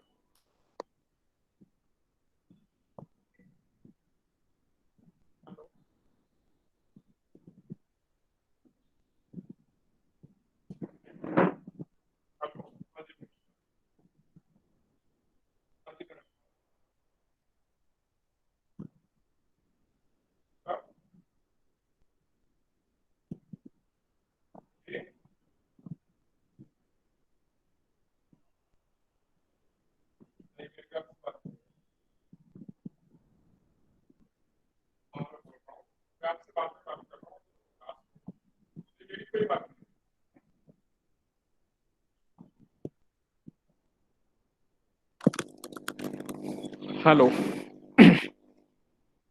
Yes sir. हाँ, तो ये फेजर डायग्राम समझ में आ रहा है आप लोगों को? Yes sir. इसी तरह हम वोल्टेज को एंटी क्लॉकवाइज डायरेक्शन में रोटेट कर देंगे, तो जो भी यहाँ पे एंगल बोलेंगे, जो यहाँ साइन के साथ एंगल होगा ओमेगा टी जो भी होगा, वो एंटी क्लॉकवाइज डायरेक्शन में एक्स एक्सिस से वो एंगल ले लेते हैं। और इसका जो प्रोजेक्शन आएगा वाई एक्सिस पर, वो हमें करंट या वोल्टेज देगा। ये जो भी हो, अगर आई की जगह वोल्टेज होता तो यहाँ पे ये परपेंडिकुलर डिस्टेंस हमें वोल्टेज दे रहा होता। इसका अभी हम आगे यूज करने वाले हैं। एक चीज। दूसरा, क्या हमें ये मालूम है, हमने शायद वेव्स में पढ़ा था सेम फेज और फेज डिफरेंस। एक बार डिस्कस कर लेता हूँ। 5। हाँ, पर वो फेज डिफरेंस एक बार देखते हैं क्या होता है, क्योंकि ये सब इसमें भी यूज होने वाले हैं इसी में।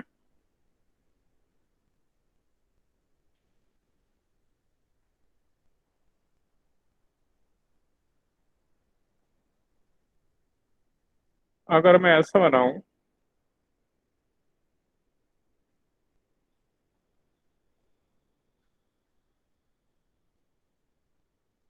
ये साइन फंक्शन है हमारा, suppose I equal to I not sine omega T, तो यहाँ पर ये 90 डिग्री होता है, ये 0 डिग्री, ये हमारा 180 डिग्री, ये 270 के करस्पॉन्डिंग है, और ये 360 डिग्री। तो अगर मैं कहूँ एक और दूसरा फंक्शन है वोल्टेज का, वो इससे 90 डिग्री आगे है, तो ये 90 डिग्री पे ये आई करंट की पीक हुई, और वो फंक्शन भी साइन फंक्शन है। तो सर उसकी 180 डिग्री पर अगर मैं ऐसा लिखूं, v equal to V not sine omega T plus π/2, मतलब इस ओमेगा टी से 90 डिग्री आगे हो गया, तो उसका ग्राफ कैसा बनेगा वो देखते हैं। इस इन दोनों के जो फेज, ये फेज है ओमेगा टी, ये भी पूरा फेज है। इनका जो डिफरेंस है, फेज डिफरेंस ये है, यानी इन दोनों में जो डिफरेंस है एंगल्स में, वो π/2 है। तो इसका मतलब क्या हुआ, इससे 90 डिग्री आगे जाएंगे, इसकी पीक आ रही है, तो वोल्टेज की हमारी पीक आनी चाहिए यहाँ 0 पर, और उसके करस्पॉन्डिंग हमारा ग्राफ बनेगा। तो जब यहाँ पीक आ जाएगी तो 90 डिग्री पर ये वाला पोर्शन आ जाएगा 0 वाला। तो ये ग्राफ ऐसा बन जाएगा।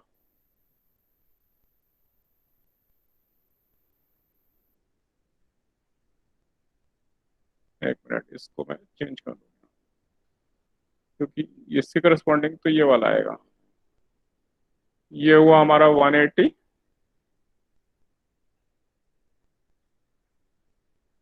अब इसकी ये वाली पीक 180 पर आ गई, और ये जो 180 है 270 पर ये हमारा ऐसा हो जाएगा, और 360 पर ग्राफ ऐसा बन जाएगा। तो v हमारा फंक्शन ऑफ टाइम या ओमेगा टी के टर्म्स में, ये समझ में आया आपको? तो इसमें हम ये कहेंगे वोल्टेज या EMF, voltage is 90 degree ahead of current. इसको हम अभी यूज करने वाले हैं, ये हमने वेव्स में यूज किया था 11th क्लास में, वेव्स में।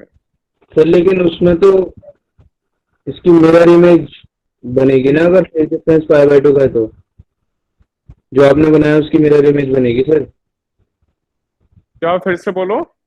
सर 90 से 180 में तो इंक्रीज होगा ना ग्राफ, यहाँ डिक्रीज हो रहा है।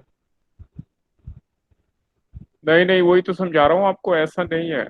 अगर ये इससे 90 डिग्री आगे, पहले ये समझ में आया, एंगल इससे आगे मतलब ये आगे है।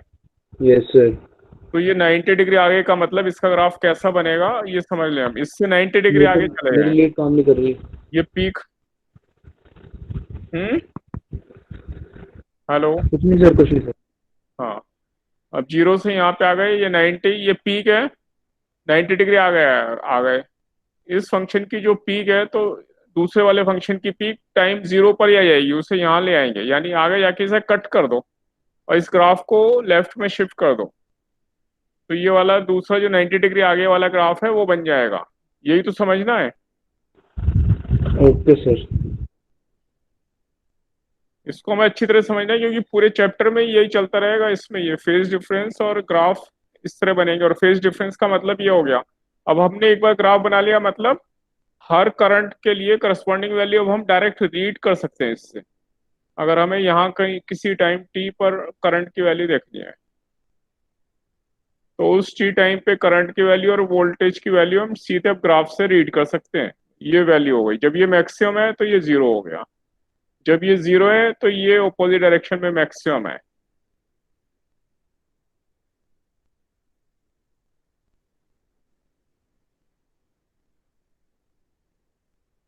एक ग्राफ और बना रहा हूं मैं। अगर मैं ये कहूँ वोल्टेज इससे 180 डिग्री आगे, तो हम सीधे यहाँ पहुंच गए 180 डिग्री आगे।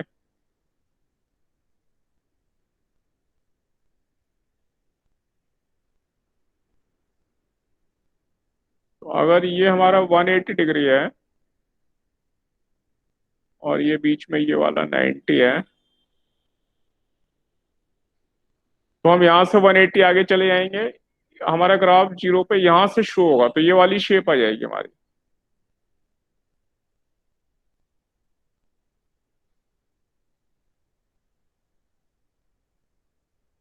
अगर ये 270 ले लेता हूं मैं,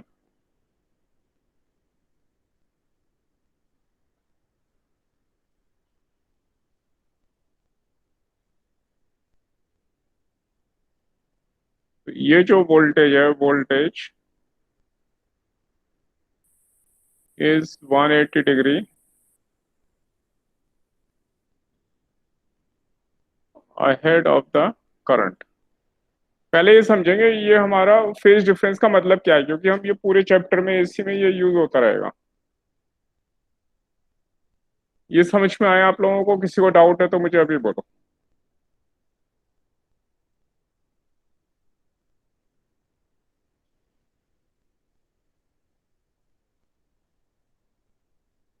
सर मतलब जब 5 प्लस हो रहा है तो ग्राफ पीछे की तरफ शिफ्ट हो रहा है।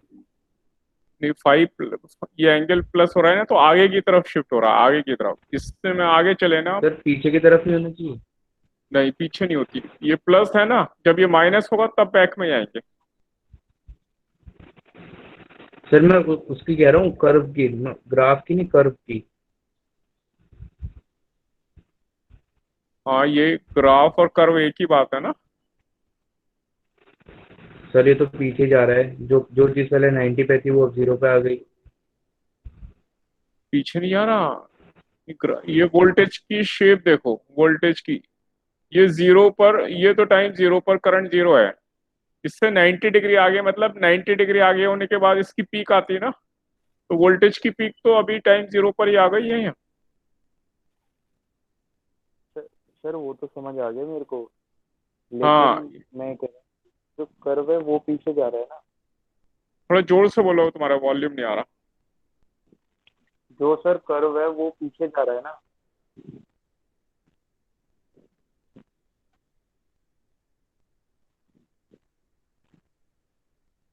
नहीं नहीं, ये मेथड, ऐसे मेथड समझ लो इसे। जब भी हमें 90 डिग्री आगे आना है, 90 डिग्री आगे जाओ, यहाँ से कट करो और इस कर्व को ये इधर शिफ्ट कर दो लेफ्ट में। समझ गए? Yes sir, yes. ये मेथड है। और ये इसका मतलब क्या हुआ? इसका मतलब है अब ये करस्पॉन्डिंग वैल्यू अपने आप आने लगी। जब आई मैक्सिमम है यहाँ पर, तो वोल्टेज 0 है। यहाँ पर अगर हम ओमेगा टी की वैल्यू 90 रख दें तो आई पी का जाएगा, और यहाँ पे 90 रख दें तो वोल्टेज 0 आ जाएगी।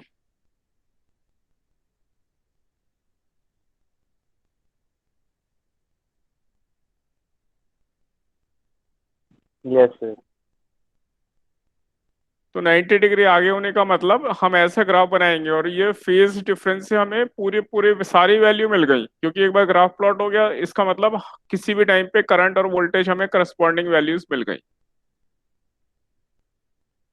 अगर 180 डिग्री आगे होती वोल्टेज तो हम यहाँ से सीधे 180 गए, यहाँ से कट किया, और जो ग्राफ बचा वो वाली शेप हमारी वोल्टेज की 0 से शुरू होगी। यानी इसको हम ये कह सकते हैं, यहाँ से कट करके लेफ्ट में शिफ्ट कर दिया, हम ऐसा बोल सकते हैं। यहाँ से हमारा ग्राफ स्टार्ट होगा। ये हमें अच्छी तरह समझ में भी आना चाहिए, याद भी कर लेना है, क्योंकि इसी के बेसिस पे आगे क्वेश्चन में जहां भी फेज डिफरेंस का कंसेप्ट आएगी वहां पर हम ये यूज करने वाले हैं। और ये जो हमारा फेजर डायग्राम है इसमें ये एंगल होगा, ये जो एंगल है, अगर ये करंट आई नॉट है, मैं कहूँ पोटेंशियल इससे कितना आगे, 90 डिग्री आगे है। पोटेंशियल इससे 90 डिग्री, जो भी ये करंट है इससे 90 डिग्री, यानी मेरा ऐसा आ जाएगा कहीं। ये पोटेंशियल की अगर वैल्यू है, ये V, एक मिनट, ये V की वैल्यू जरूरी नहीं है हमारे करंट की पीक के बराबर हो, इसकी पीक अलग होगी। मैं बड़ी पीक मान लेता हूँ V नॉट है। तो ये करंट और वोल्टेज के बीच में ये 90 डिग्री एंगल बन जाएगा। यहाँ पे हम कहेंगे voltage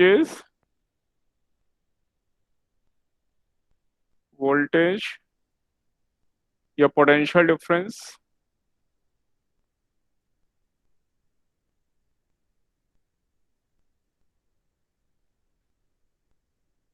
ninety degree ahead of current.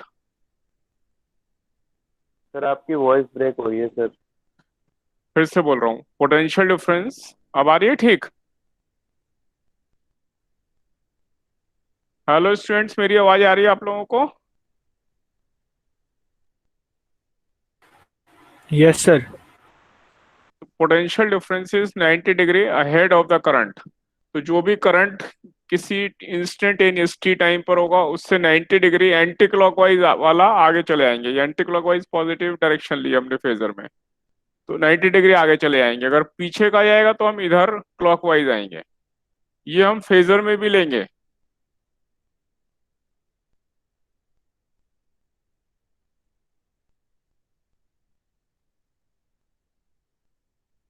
ये आया आप लोगों को समझ में,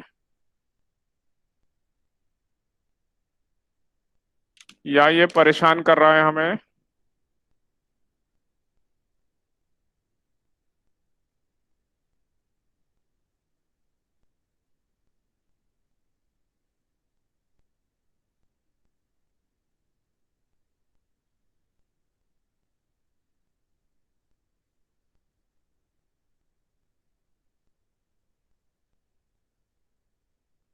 स्टूडेंट्स, आपको ये समझ में आ रहा है या ये आपको डिफिकल्ट लग रहा है? सर आ रहा है समझ, सर आ रहा है। हाँ,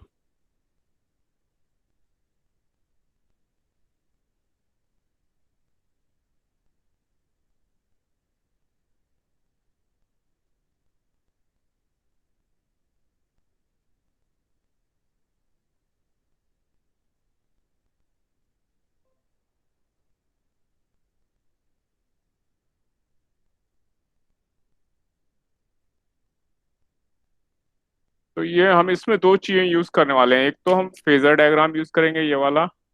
इस फेजर डायग्राम से जो भी ये वोल्टेज है इसकी ये प्रोजेक्शन लेंगे वाई एक्सिस पर, और ये जो प्रोजेक्शन आया ये वोल्टेज की वैल्यू देगा उस टाइम पर। ये वाई एक्सिस पे जो वैल्यू है ये उस इंस्टेंट पर वोल्टेज देगा। वाई एक्सिस हमेशा प्रोजेक्शन हमें वाई एक्सिस पे लेना है। तो ये फेजर डायग्राम के टर्म्स में लेंगे, और ये हमारा जो एक्चुअल हमारे साइन वेव थी उसके टर्म्स में हम प्लॉट करेंगे। अगर फेज डिफरेंस जो भी होगा वो हम इस तरह से प्लॉट करने वाले हैं। अगर जीरो फेज डिफरेंस होता तो ग्राफ हमारा जीरो से ही स्टार्ट हो जाता, जैसे कि यहाँ पे देखते हैं।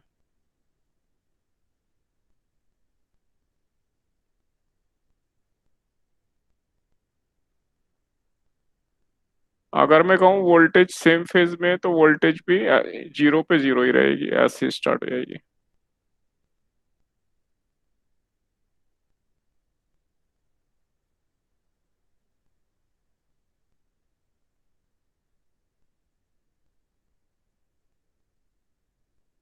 Potential difference and current phase difference zero है। या हम कहेंगे इसे both are in the same phase.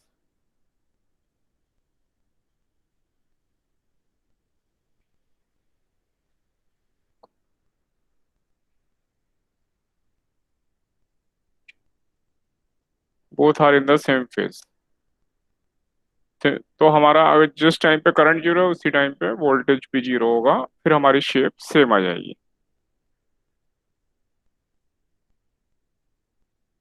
यहाँ तक किसी को डाउट है तो बोलो।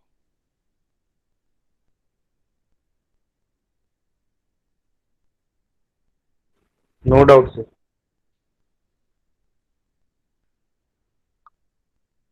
वेरी गुड, अब मैं आगे चल रहा हूँ। अगर कोई डिफिकल्टी आगे आई तो फिर आगे फिर डिस्कस करूंगा। तो अब मैं फर्स्ट केस ले रहा हूँ, जब सर्किट में हमारे एसी सर्किट में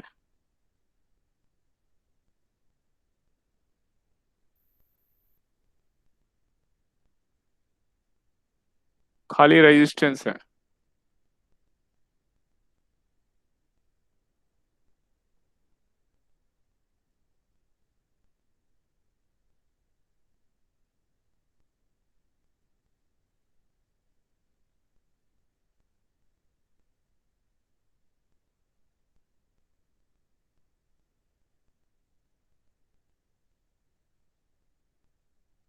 तो अगर मैं ईएमएफ ऐसा लेता हूँ V equal to V not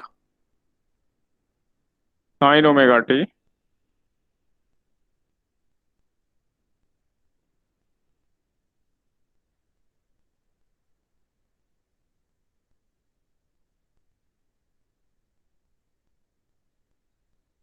ये हमारा रेजिस्टेंस है।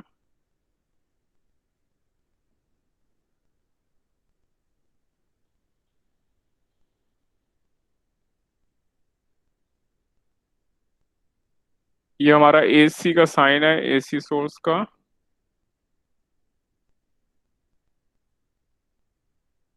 ये साइन वेव वाला साइन हम यूज करते हैं इसमें। जैसे हम नॉर्मल सेल लगाते थे तो उसमें दो पैरेलल लाइन ऐसा लेते थे। सिंपल सेल जो था डीसी वाला, उसमें हम ईएमएफ ऐसा लेते थे। तो अब एसी में हम ये साइन यूज करेंगे। तो ये हमारा सोर्स है, ये करंट है, और इसकी वजह से इसके अंदर करंट की डायरेक्शन कंटिन्यूअस चेंज होती रहेगी। और ओम्स लॉ हम यहाँ भी लगा सकते हैं। और बिना ओम्स लॉ के भी हमें पता है V equal to I R सब में लगता है ओम्स लॉ, और नॉन ओमिक कंडक्टर्स उसमें भी लगता है ओम्स लॉ। तो इसलिए V not sine omega T equal to I R. इसलिए आई हमारे पास हो गया V not by R sine omega T. जो भी हमने ईएमएफ लगाया है ये किरचॉफ लॉ से हम इक्वेशन लिख देते हैं, V equal to I are.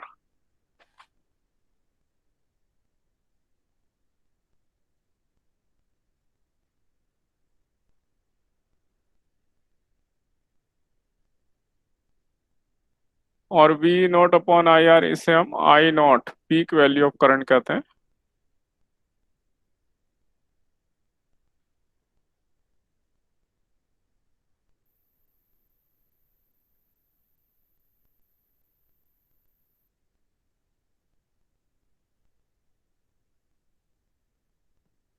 यानी मैक्सिमम वैल्यू ऑफ करंट यही होगी। क्यों? क्योंकि साइन ओमेगा टी की मैक्सिमम वैल्यू ले ली हमने 1। तो हम देखें करंट का फंक्शन और वोल्टेज का फंक्शन दोनों में साइन ओमेगा टी है, यानी दोनों सेम फेज में। तो इसलिए अगर मैं इसके डायग्राम ड्रॉ करूं यहाँ पर,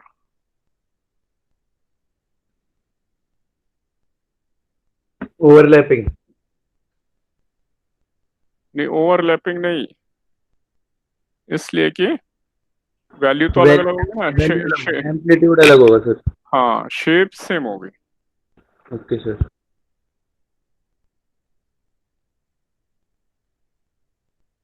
शेप सेम होगी, यानी कि जब ये जीरो ये भी जीरो, वैल्यू अलग अलग है।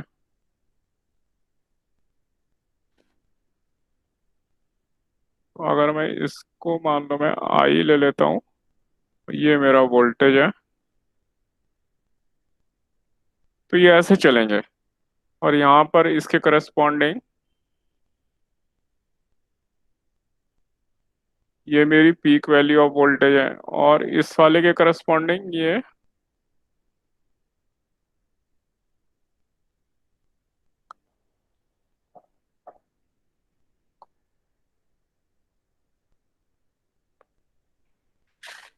ये आई नॉट, ये करंट की पीक वैल्यू, ये वोल्टेज की पीक वैल्यू। करंट और वोल्टेज दोनों क्योंकि सेम फेज में है, तो इसलिए जीरो सेम टाइम पर होंगे, पीक भी सेम टाइम पर आएगी, फिर जीरो सेम टाइम पर होंगे, इस तरह से चलेगा ये।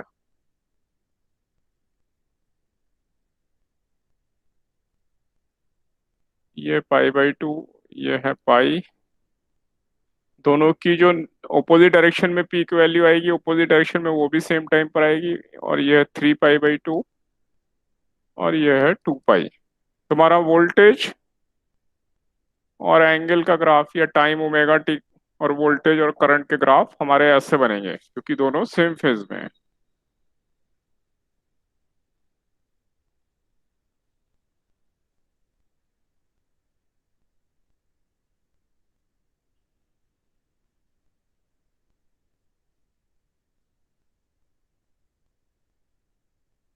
तो हमें ये याद रखना है कि ये दोनों सेम फेज में करंट के केस में होते हैं।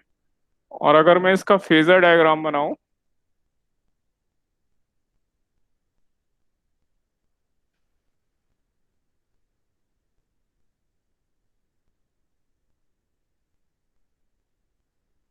अगर ये हमारा वी नॉट है,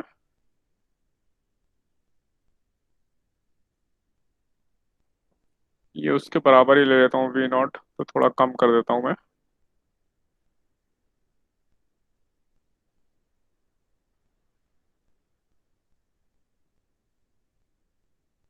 ये हमारा वी नॉट हुआ। और आई नॉट, आई यहाँ पे आई नॉट हमारा कम है, तो मैं यहाँ भी सेम ले लेता हूँ।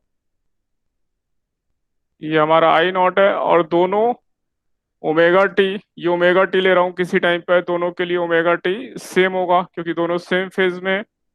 तो इसलिए वी नॉट यहाँ से मेजर करेंगे, ओरिजिन से लेके आई नॉट तक, ये आई नॉट के लिए हुआ ये डिस्टेंस, ये पीक।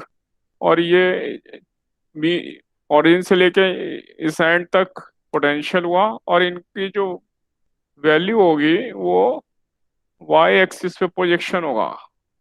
प्रोजेक्शन मतलब यहाँ से परपेंडिकुलर ड्रॉ करेंगे, तो टी टाइम पर ये वैल्यू आ रही है दोनों की। टी टाइम पर ये आई की वैल्यू है,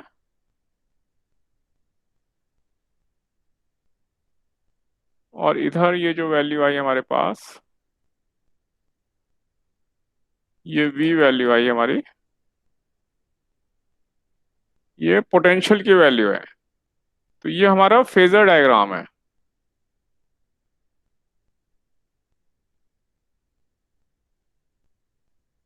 और जैसे जैसे हम इसे घुमाते जाएंगे एंटी क्लॉकवाइज डायरेक्शन में, इधर हम ले जा रहे हैं ये एंटी क्लॉकवाइज, ये 90 तक ऐसे होगा, तो यानी 90 पे दोनों की पीक वैल्यू जाएगी, और फिर 90 से आगे ऐसे पॉजिटिव वैल्यू, यहाँ तक पॉजिटिव रही 180 तक, और जब इसको हम घुमा के नीचे लाएंगे थर्ड क्वाड्रेंट में तो ये प्रोजेक्शन नीचे आने लगेंगे, तो इसलिए 180 से 270 के बीच में नेगेटिव वैल्यू आ जाएगी यहाँ पर। तो ऐसे हम फेजर डायग्राम बनाते हैं। आप बताइए, आपको ये समझ में आया?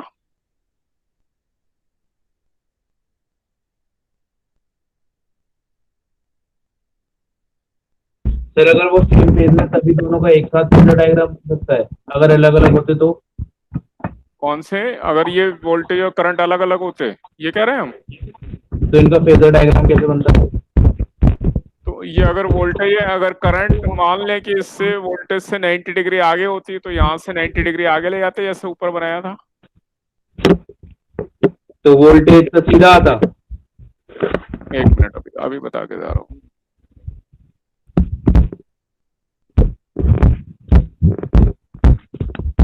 ये खाली एग्जाम्पल ले रहा हूँ मैं, ठीक है, क्योंकि इस केस के लिए तो ये रेजिस्टेंस वाले के लिए तो यही बनेगा। हाँ, अगर ये V नॉट होता और थोड़ी देर के लिए मान लूं कि करंट इससे 90 डिग्री आगे होता करंट, तो ये 90 डिग्री आगे बना देते अगर करंट आगे होता, तो हम एंटी क्लॉकवाइज डायरेक्शन में इधर 90 डिग्री आगे चले गए। अब फेजर डायग्राम इसका जो प्रोजेक्शन आएगा ये हमें वोल्टेज देगा, और ये करंट का जो प्रोजेक्शन आया ये हमें करंट देगा t टाइम पर। ये ओमेगा t है, और I के लिए ओमेगा t प्लस 90। ये कब बनता है? जब ऐसा होता है V नॉट V